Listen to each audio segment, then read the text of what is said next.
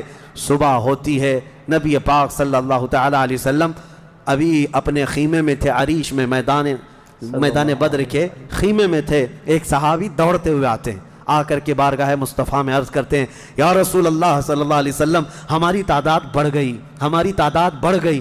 حضور پاک صلی اللہ علیہ وسلم سے وہ کہہ رہے ہیں پہلے کافروں کی تعداد اتنی زیادہ تھی, 1000 کی تعداد. صحابہ دیکھتے گھبرا جاتے, اور اس پر وہ کمینے کیا کر رہے تھے, رات بھر ناچ رہے تھے, گانے گا رہے تھے, کباب بھون رہے تھے اور نعرے لگا رہے تھے جیت ہماری, جیت ہماری, جیت ہماری, جیت ہماری. ان کے الفاظ تھے, اشعار گنگنا رہے تھے, اور رات بھر کھانا پینا, رقص, سرور, ڈھول باجے سب چلتا رہا. اور ادھر صحابہ عبادت میں مصروف ہیں, اللہ کی بارگاہ میں گڑ گڑا رہے ہیں. اور صبح جب ہوئی تو ایک صحابی دوڑتے ہوئے آئے, کہا میرے آقا ہماری تعداد بڑھ گئی ہے, 313 نکلے تھے لیکن میدان میں اب بہت زیادہ ہو گئے ہیں ہم لوگ. حضور پاک صلی اللہ علیہ وسلم نے فرمایا میرے چہیتے جاؤ, وہ ہماری تعداد نہیں, اللہ کے ملائکہ آ چکے, اللہ کے فرشتے آ چکے تمہارے اس فوج کے اندر. صحابہ کہتے ہیں جب میدان میں ہم اترے, اب یہ 17 رمضان المبارک جمعہ کا دن تھا, یوم البدر, یوم الفرقان جس کو کہتے ہیں. میرے عزیزو اسلام کی عظیم تاریخ پنہاں ہے, اس میں عظیم تاریخ پنہاں ہے. نبی پاک صلی اللہ تعالیٰ علیہ وسلم کی طرف سے میدان بدر میں سب سے پہلے اترنے والے کون لوگ تھے, کون لوگ تھے؟ سب سے پہلے نبی پاک صلی اللہ تعالیٰ علیہ وسلم کی طرف سے حضرت امیر حمزہ رضی اللہ تعالیٰ, دوسرے حضرت ابو عبیدہ بن جراح, تیسرے حیدر کرار شیر خدا, علی مرتضیٰ رضی اللہ تعالیٰ عنہ. یہ تینوں حضرات اترے, اور ان کے مقابل میں جو کفار آئے تھے وہ اپنے اپنے وقت کے بڑے بڑے پہلوان تھے. بڑے بڑے پہلوانوں کو انہوں نے اتارا تھا میدان بدر میں, اور جب مقابلہ ہوا تو سب سے پہلا وار حضرت امیر حمزہ کا سامنے والے پر پڑا، وہ گاجر کی طرح کٹ کر گر گیا ایک ہی وار میں۔ حضرت ابو عبیدہ بن جراح زخمی ہوئے، سامنے والے سے تھوڑے زخمی ہوئے، پھر حضرت حمزہ نے وہ بھی محاذ سنبھالا اور ان کے مقابل کو بھی مار کر گرایا۔ ادھر حضرت علی کرم اللہ وجہہ الکریم کی عمر کم تھی، اس وقت ان کی عمر زیادہ نہیں تھی، 22 سال کی عمر یا 25 سال کے اس وقت کی عمر تھی حضرت علی کرم اللہ وجہہ الکریم کی۔ اس وقت حضرت علی جب آئے بالکل جوانی، یعنی 20-22 سال کی عمر، مولا علی کرم اللہ وجہہ الکریم نے اس سے جب مقابلہ کیا تو ذوالفقار حیدری نے ایسا ضرب لگایا کہ اس کی لوہے کی ٹوپی کاٹتے ہوئے 2 ٹکڑے ہو گئے۔ پہلی مرتبہ بدر کے میدان میں آواز آئی تھی سارے صحابہ کی اللہ اکبر، یہ نعرہ تکبیر تھا جو سب سے پہلے بلند ہوا۔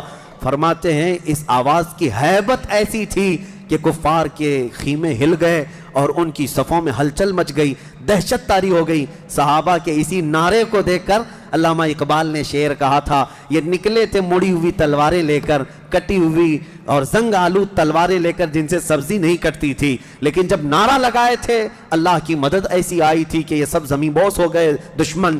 اقبال نے کہا تھا کفر دم توڑ دے گا ٹوٹی ہوئی شمشیر کے ساتھ، کفر دم توڑ دے گا ٹوٹی ہوئی شمشیر کے ساتھ، گر تم نکلا جاؤ ایک بار نعرہ تکبیر کے ساتھ۔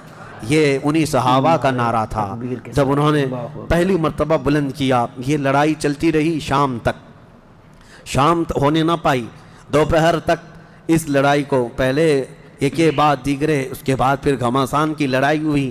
لیکن کفار مکہ میں سے کچھ لوگ کہتے ہیں ہم تو بڑے حوصلوں سے آئے تھے لڑنے کے لیے، بڑے حوصلوں سے آئے تھے، جن کو یہ مدینے میں مکہ میں پکڑ کے مارتے تھے وہ آج ان کے مقابل میں تھے، کوئی کسی کا غلام تھا، کوئی کسی کا رشتہ دار بھی تھا، لیکن مقابلے میں جب آئے وہ کفار مکہ کہتے ہیں ہم تو بڑے ہمت کے ساتھ لڑنے کے لیے آئے تھے، لیکن جب ہم لڑنے جا رہے تھے تو ہمارے مقابل میں اجنبی لوگ آ رہے تھے، اجنبی لوگ آ رہے تھے، اور ان کی ہیبت ایسی طاری ہوتی کہ ہم نے ان کو نہ مکے میں کبھی دیکھا تھا نہ مدینے میں کبھی دیکھا تھا۔ یہ وہ بدری ملائکہ تھے جو جبرائیل امین کی سپہ سالاری میں آئے تھے۔ اب یہاں ایک بات میں بتانا چاہتا ہوں، ایک فرشتہ اتر جائے کافی ہے۔ آپ کو پتا ہے قوم شعیب جب نافرمانی کر رہی تھی تو اللہ تعالیٰ نے عذاب کیا بھیجا تھا؟ جبرائیل امین علیہ السلام کو اتارا تھا، انہوں نے ایک چیخ ماری تھی، چنگھاڑ، اور ان کی آواز کی ہیبت سے جتنے پہاڑوں میں تھے یہ قوم شعیب سب کے بھیجے کانوں سے نکل آئے تھے اور زمین پر گر کر مر گئے تھے۔ تو یہاں جبرائیل امین اکیلے آ جاتے، صرف آواز لگاتے، کسی کو تلوار اٹھانے کی بھی ضرورت نہیں، یہ 1000 پورے کیڑے مر جاتے۔ لیکن یہ وجہ کیا ہے؟ مفسرین نے فرمایا یقیناً ایک فرشتہ بھی مدد کے لیے کافی ہوتا، لیکن اللہ نے بدر کے میدان میں 5000 فرشتے اتارے، یہ عظمت مصطفیٰ کے لیے، یہ رسول اللہ کی عظمت کے لیے۔ کبھی کبھار تعداد جو ہے وہ شان بتانے کے لیے ہوتی ہے، عظمت بتانے کے لیے ہوتی ہے۔ ہاں ایک جھنڈا کافی ہوتا ہے، لیکن کبھی 10 جھنڈے لگاؤ تو اس کی عظمت بڑھ جاتی ہے۔ ہاں 2 باڈی گارڈ کافی ہوتے ہیں، لیکن 10 کھڑے ہو جائیں تو اس کی ہیبت اور طاری ہوتی ہے۔ یہ ایک انسانی ذہن بنا ہوا ہے۔ اللہ تبارک و تعالیٰ نے اپنے محبوب کی عظمت شان کی وجہ سے 5000 ملائکہ کو اتارا۔ اب یہ جنگ ہوتی رہی، اس میں صحابہ تو لکڑیوں سے جنگ کرتے رہے، سب تلواروں سے نہیں، کچھ صحابہ تو لکڑیوں سے جنگ لڑتے رہے، اور لکڑیوں سے ہی کئی کو مار کے گرایا، اور 70 جو ہے موت کے گھاٹ اتر گئے، اور اس میں معمولی 70 نہیں تھے، بڑے بڑے گرو گھنٹال تھے، جتنے بھونکتے تھے مکہ میں بیٹھ کر۔ ابو جہل مر گیا، حضرت بلال حبشی کا آقا امیہ بن حرب وہ مر گیا، اور کئی ایسے بڑے بڑے عتبہ شیبہ جیسے بڑے بڑے کافر، یہ سب کے سب موت کے گھاٹ اتر گئے۔ بدر کی ایک لڑائی ایسی کہ اچھوں کی جڑ کاٹ کر رکھ دیا۔ اب یہاں پر حضور پاک صلی اللہ تعالیٰ علیہ وسلم کا رحم بھی دیکھیں، حضور ملاحظہ فرما رہے تھے جب امیہ گر کر زخمی ہوا تھا، حضور نے جو صحابی لڑ رہے تھے کہا کہ روک دو اس کو۔ امیہ جو لڑ رہا تھا وہ بڑا ہٹا کٹا پیسہ والا مکہ کا بڑا آدمی تھا، تو جو صحابی لڑ رہے تھے انہوں نے گرا دیا، وہ زخمی ہو کر گرا، حضور نے فرمایا چھوڑ دو اس کو، وہ صحابی ہٹ گئے۔ حضور نے فرمایا بلال حبشی کو بلاؤ۔ بلال کہاں ہے؟ بلال آئے، کہا اے بلال آؤ، جتنا اس نے تڑپایا تھا خوب آج تم بدلا لو اس کے ساتھ، کیونکہ یہی وہ تھا جو حضرت بلال کو ایک ڈرم میں ڈال کر دن بھر رکھتا تھا، لوہے کی ایک ٹاکی بنا کر اس میں ڈال کر اوپر سے ڈھکن ڈال کر گرم دھوپ میں ان کو ایسی رکھ دیتا تھا، بغیر کھانا پانی دیے شام تک ان کو کھولا جاتا تو ان کا جسم پورا اجمرا ہو جاتا تھا. ان کی پیٹھ ایسی گل گئی تھی انگاروں میں سلانے کی وجہ سے کہ ریڑھ کی ہڈی دکھتی تھی. یہ حضرت بلال کے ساتھ کیا تھا. حضرت بلال حبشی نے مار کر اس کو ختم کیا. عدو اللہ. اور حضرت بلال مارتے وقت کیا کہہ رہے تھے یہ بھی سنیے، یہ صحابہ کا جذبہ ہے. کہتے ہیں اس کو قتل کیا اور یوں کہا انت عدو اللہ وعدو رسولنا، میں نے تجھے مار دیا ہے اس لیے کہ تو اللہ کا اور میرے حبیب کا دشمن تھا. یہ نہیں کہ مجھے تڑپاتا تھا، یہ نہیں کہ تو نے مجھے بہت مارا ہے اب چکھ لے مزہ. حضرت بلال یہ کہتے ہیں تو اللہ کا دشمن تھا اور میرے مصطفیٰ کا دشمن تھا، میں نے تجھے ختم کیا. یہ بدر کی وادی میں حضرت معاذ اور معوذ بن عفراء رضی اللہ عنہما، دو چھوٹے بچے، بچوں پر جہاد تو ہے نہیں لیکن یہ ضد کر کے اصرار کر کے حضور کے پاس آئے تھے، کہا ہمیں اجازت دے دے. میرے آقا نے ان کو اجازت دی تو یہ جنگ میں شریک ہوئے. حضرت عبد الرحمن بن عوف کہتے ہیں صاحب بڑے بڑے صحابہ، جنگ کے میدان میں نفسا نفسی کا عالم ہوتا ہے، اپنا ڈیفنس کرنا ضروری ہوتا ہے، کہاں سے تیر آئے کہاں سے تلوار آئے. لیکن یہ دو بچے اس طرح سے میدان میں ہیں کہ حضرت عبد الرحمن بن عوف سے کہتے ہیں چچا ہمیں ایک بات بتائیے، ابو جہل کس کا نام ہے؟ حضرت عبد الرحمن بن عوف کہتے ہیں میں ہنس پڑا. ان کی عمر 13 سال کے آس پاس کی تھی. کہتے ہیں یہ کیا کرو گے تم؟ وہ سردار قریش ہے، پہلوان ہے مکہ کا. ان بچوں نے کہا ہم نے دیکھا تو نہیں مگر سنا ہے اس خبیث کے بارے میں کہ وہ ہمارے آقا کو گالیاں دیتا ہے، وہ ہمارے نبی کو گالیاں دیتا ہے. یہ اصل محافظین مصطفیٰ تھے، محافظین ناموس رسالت تھے، نبی پاک صلی اللہ علیہ وسلم کی عزت کے لیے. میرے عزیزو یہ بچے کھیلنے کے لیے ضد نہیں کر رہے تھے، جان ہتھیلی پر لانے کے لیے ضد کر رہے ہیں. حضور پاک صلی اللہ علیہ وسلم کی بارگاہ میں آئے اور اس کے بعد حضرت عبد الرحمن بن عوف کہتے ہیں میں ابھی بات چیت کر ہی رہا تھا کہ ابو جہل سامنے گھوڑے پر بیٹھا جا رہا تھا، میں نے اشارے سے بتایا وہ دیکھو وہی مردود ہے جو گھوڑے پر جا رہا ہے. یہ دونوں بچے چیل کی طرح جھپٹ گئے اس کی طرف اور بھاگتے ہوئے اس کی طرف گئے. ابو جہل کو یہ ایکسپیکٹیشن ہی نہیں تھا، یہ امید ہی نہیں تھی کہ اس کے مقابل میں کبھی کوئی بچہ آ سکتا ہے. غرور و تکبر میں ہمیشہ وہ سوچتا تھا بڑے بڑوں سے ہی لڑنا ہے ہم کو.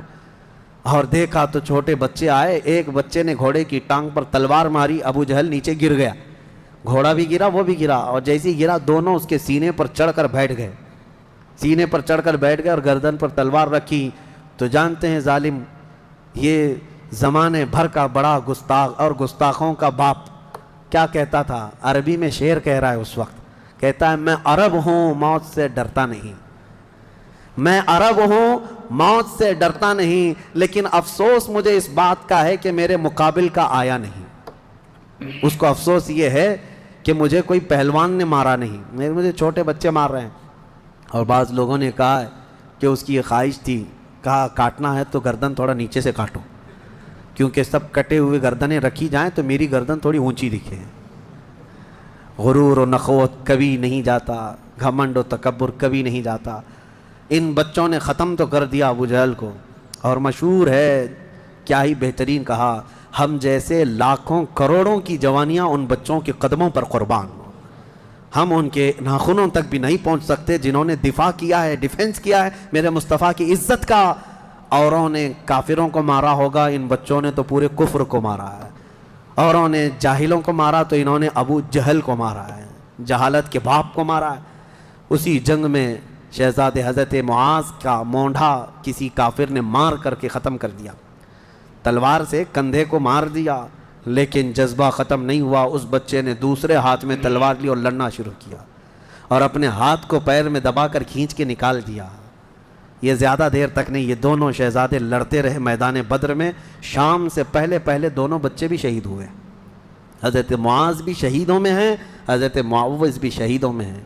کس باپ کے یہ بیٹے تھے، کس گھر میں آنکھیں کھولی تھی انہوں نے، جہاں ماں کو قرآن کی تلاوت کرتے سنا، باپ کو محراب عبادت میں دیکھا اور گٹھی میں ان کے پلایا ہوا تھا عظمت مصطفیٰ. سب سے پہلی چیز ہے میرے عزیزو، یہ جان دے چکے میدان میں. نبی پاک صلی اللہ علیہ وسلم شام کے وقت جنگ کا پانسا کیسے پلٹا، یہ صحابہ ایسے گھستے چلے گئے ان کے صفوں میں کہ وہ ہیبت سے بھاگنے پر مجبور ہو گئے. مکہ کے کفار جتنے بھی تھے سب کے سب اپنا ساز و سامان چھوڑ کر میدان سے بھاگنے لگ گئے. وہاں پر اپنے مویشی چھوڑا، اپنے بہت سارے چھوڑا، یہاں تک کہ 70 قیدی پکڑ میں آئے اور 70 مارے جا چکے تھے، 140، اور صحابہ میں 13 شہید تھے، 1 زخمی تھے، 13 شہید ہوئے، 1 زخمی تھے حضرت عبیدہ بن حارث، وہ بھی راستے میں جا کر شہید ہوئے، تو جنگ بدر کے ٹوٹل شہید 14 ہیں، باقی وہ 70 اور 140 پورے ٹوٹل یعنی قیدی ملا کر۔ شام کے وقت اب سنو میرے آقا صلی اللہ علیہ وسلم کا معجزہ، صحابہ کہتے ہیں حضور نکلے، میدان میں آئے، سب کافروں کی لاشیں ایک جگہ کھینچ کر لا کر گڑھے میں ڈال دی گئیں، لیکن لاشیں دیکھنے کے لیے حضور میدان میں جا رہے تھے۔ صحابہ کہتے ہیں قسم خدا کی ہم نے دیکھا حضور نے جس کے لیے جو دائرہ کھینچا تھا وہ کافر وہیں گر کے مرا تھا، ایک بال بھی باہر نہیں تھا۔ حضور نے جس کے لیے لکیر کھینچا تھا وہ کافر اسی میں گر کر مرا ہوا تھا۔ حضور نے جو نشان بنایا تھا ابو جہل وہیں مرا ہوا تھا، عتبہ وہیں مرا ہوا تھا، شیبہ وہیں مرا ہوا تھا۔ آج کے منافقین کے لیے بھی یہ درس ہے، یہ دیکھیں جنگ بدر کی تاریخ کو، نبی پاک صلی اللہ علیہ وسلم ایک دن پہلے یہ بتا رہے ہیں کہ کون کہاں مرے گا، اور یہ ابھی تک اس بحث میں ہے کہ پیٹھ پیچھے کا علم نہیں، دیوار پیچھے کا علم نہیں، یا اپنے جیسا نبی کو بھی قیاس کرتے ہیں۔ اللہ ہدایت عطا فرمائے۔ اب شام کے وقت سارے وہ لاشوں کو لا کر ایک گڑھے میں جمع کر دیا، اور جو مسلمان صحابہ تھے ان کی لاشیں جمع کی گئیں اور ان کو عزت کے ساتھ احترام کے ساتھ اسی بدر کے میدان کے قریب دفن کر دیا گیا۔ اور کافروں کی لاشوں کے پاس کھڑے ہو کر حضور نے پھر ایک خطبہ دیا، خطبہ دے رہے تھے، اور اس میں حضور صلی اللہ علیہ وسلم یہ فرما رہے تھے، اے لوگو، ہمارے رب نے جو ہم سے وعدہ کیا تھا وہ پورا کر دکھایا اللہ نے، بتاؤ تمہارا خدا جو تم سے کوئی وعدہ کیا تھا کیا تم کو بھی پورا کر دیا؟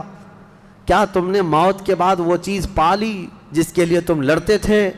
صحابہ پوچھنے لگے یا رسول اللہ صلی اللہ علیہ وسلم آپ ہی کس کو سنا رہے ہیں؟ یہ مرے ہوئے کفار کو۔ حضور نے فرمایا یہ تم سے بھی زیادہ سنتے ہیں، مرنے کے بعد وہ تم سے بھی زیادہ سنتے ہیں۔ اسی لیے حضور پاک صلی اللہ علیہ وسلم نے فرمایا کہ مردہ لوگوں کی باتیں تو چھوڑیں، چلنے والوں کے پیر کے چپل کے نیچے جو آواز آتی ہے وہ بھی مردہ سنتا ہے، اس کے کان بڑھ جاتے ہیں۔ اب مجھے بتاؤ میرے عزیزو، بدر میں مارے گئے ہوئے غلیظ قسم کے کافر جب باتیں سن سکتے ہیں تو اللہ کے اولیاء اپنی قبروں میں کیوں نہیں سنتے؟ انبیاء کرام اور اولیاء کرام اپنی قبروں میں نہیں سنتے؟ ہم جاتے ہیں اور اسی یقین کے ساتھ جاتے ہیں کہ وہ قبروں میں ہماری باتوں کو سنتے بھی ہیں، اور اللہ نے ان کو تصرف اور اختیار دیا ہو تو ہمارے حق میں اللہ کی بارگاہ میں سفارش بھی کرتے ہیں۔ یہ ہے جنگ بدر۔ اس کا خلاصہ یہی ہے کہ وہ اگرچہ 313 نہتے تھے لیکن یقین کامل تھا۔ اسی کو اقبال نے کہا ہے، یقین محکم عمل پہ ہم، جہاد محبت فاتح عالم، جہاد زندگانی میں ہیں یہ مردوں کی شمشیریں۔ کہ یہ وہ صحابہ تھے، ان کے بارے میں کہتے ہیں اللہ کے شیروں کو آتی نہیں روبائی، اللہ کے شیروں کو آتی نہیں روبائی۔ یہ لومڑی کی طرح نہیں رہتے بلکہ ان کا عزم حوصلہ بڑا جوان تھا، اور میدان میں اترے تھے تو نہ یہ تلواروں کے بھروسے آئے تھے نہ ہاتھی گھوڑوں کے بھروسے آئے تھے، بلکہ ان صحابہ کا صرف یقین یہ تھا اللہ ہمارے ساتھ ہے، رسول ہمارے ساتھ ہے۔ اے مومنوں، آج اس بدر کی تاریخ کے بعد میں آپ سے بھی یہی کہنا چاہوں گا، آج جتنے بھی ابو جہل ناچ رہے ہوں ان کو ناچنے دو، اور پکار کر کہو ان اللہ معنا، بے شک اللہ ہمارے ساتھ ہے، بے شک اللہ ہمارے ساتھ ہے۔ آزمائش ہوگی، امتحان ہوگا، کچھ تو مریں گے کچھ تو کٹیں گے، لیکن غلبہ حق کا ہی ہوگا۔ حل الحق یعلو ولا یعلی علیہ، فرمایا گیا حق ہمیشہ بلند ہو کر رہے گا، اس کے اوپر کوئی غالب نہیں آئے گا۔ ہو سکتا ہے صدیوں تک اس کو کوئی پکڑ کر کے رکھے، حق کو گرفتار کر کے رکھے، لیکن کبھی بھی وہ اس طرح نیست و نابود نہیں کیا جائے گا۔ قیامت تک حق کو بلند ہونا ہے۔ اللہ کریم ہم سب کو حق جماعت کے ساتھ زندہ رکھے، اور ہمیں غلبہ اسلام کا وہ سنہرا دور عطا فرمائے جب ہم دیکھیں ہمارے ہر گھر سے آواز آئے لبیک یا لبیک یا۔ آپ لوگوں نے اس پورے بیان کو سنا، اب آپ لوگوں کو یہ پورا بیان کیسا لگا آپ لوگ ہمیں کمنٹ باکس میں کمنٹ کر کے ضرور بتائیں۔ السلام علیکم ورحمۃ اللہ وبرکاتہ۔